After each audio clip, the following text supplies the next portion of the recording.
Hi, everyone. Jill Lee, founder and director of the Energy Healing Institute. If you want to learn more about energy, chakras, the aura, clearing energy, healing, evolution, conscious awareness, things like that, check out energyhealinginstitute.org. We're going to talk about the first chakra today. And lots of people have lots of information about the chakras. I'm trying to take a slightly different angle on some of this because there's lots of information out there. But I think when it becomes practical and applicable to our own selves, then it becomes information and power. So let's talk about first the function of the first chakra, and then we'll get into a little bit about what might be happening with your energy that has a first chakra correlation. So, first and foremost, the first chakra location in the astral body, the emotional body, is between the ovaries in women and at the base of the spine in men. You may hear lots of people say that the first chakra is at the perineum, and that is actually correct. It's just a different energy system. That is the etheric body. That is the energy system of the physical body. But the astral body is your emotional body. The first chakra has one opening, points straight down to the center of the earth. So as you can think about that, you can think, okay, so if the chakra opens down, it's probably a pretty good chakra for letting go. And that would be true. It's also a really good chakra for connecting into the earth. It's a really important chakra for getting your physical needs met. And it's essential to have a great relationship with this chakra so that your awareness of your physical body and what it needs in relation to how you feel are connected. What kinds of things could be going on in your awareness where there is a first chakra correlation that is contributing to whatever that issue is in your experience? I got a whole list of them. I want to remind you that although I'm going to reference this, that, or the other issue, and that there is a first chakra correlation, that doesn't mean it's the only chakra involved in the issue. As I go through this series of videos, you will see that the same things get mentioned in multiple videos because multiple chakras are involved. Sometimes we can get very focused on, I have a first chakra problem, or I have a second chakra problem. All well and good, but this is an integrated system of 7 chakras that have 7 different functions that do 7 different things to bring emotional awareness into your experience. So, without further ado, what kinds of things might be involved in the first chakra? Depression, phobias, and fears. If there are issues with volatility, anger, rage, there's a first chakra correlation.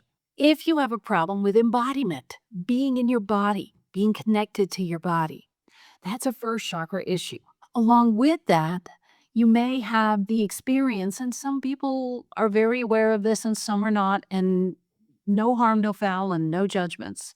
But you may have some awareness that in the lack of embodiment, you also have other energies in your field that seem to drive the bus, that seem to run the show. If you're emotionally disconnected, if you're shut down, if sometimes you can't tell what it is you're feeling, you know what you think, but you don't know what you feel, that can have a major correlation in the first chakra. Invalidation, low self-esteem, low sense of worth, all first chakra issues. Again, think in terms of the function, just sort of having the connection to yourself and to your body and knowing how to get your needs met. If you have a low sense of worth, it's hard to get your needs met because you don't think you deserve anything. So as you look at the functions and you look at the issues that are going on in your experience, you can start to tie together, oh, for me to evolve through this pattern, I need to address this particular chakra and this particular chakra and possibly 1 or 2 others. If you tend to collapse, you lack authority, someone says you should, and you automatically feel like you should because they know and you don't, first chakra.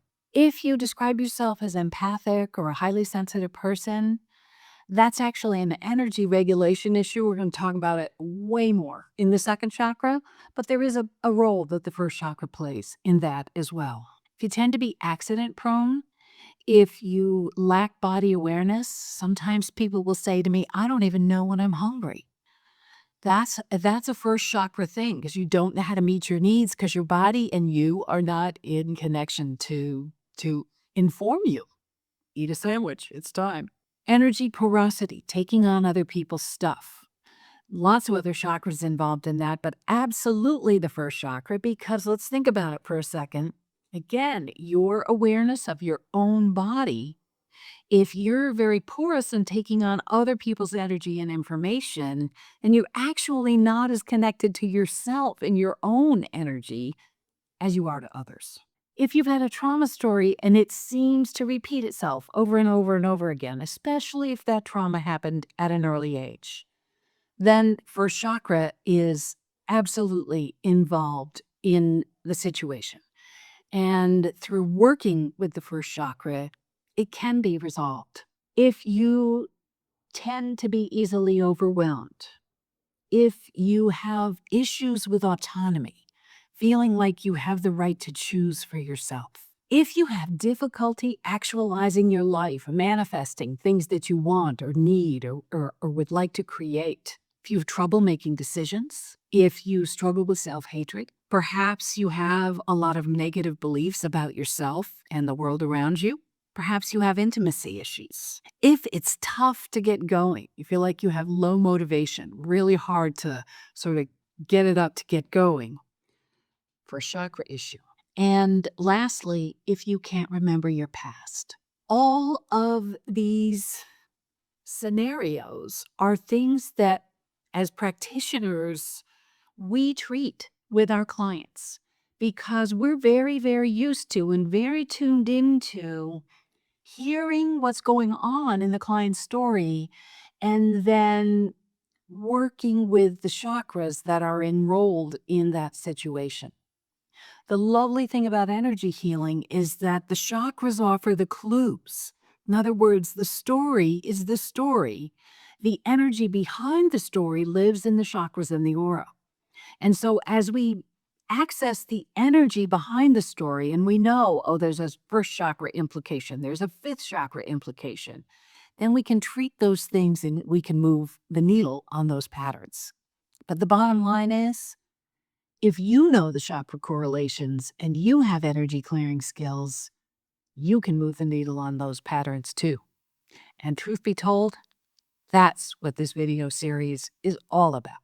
You're going to learn lots more in these videos. There's also a wonderful free course at energyhealinginstitute.org called The Present of Presence.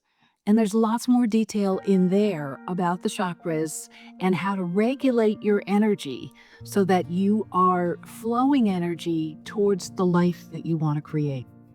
Do check it out.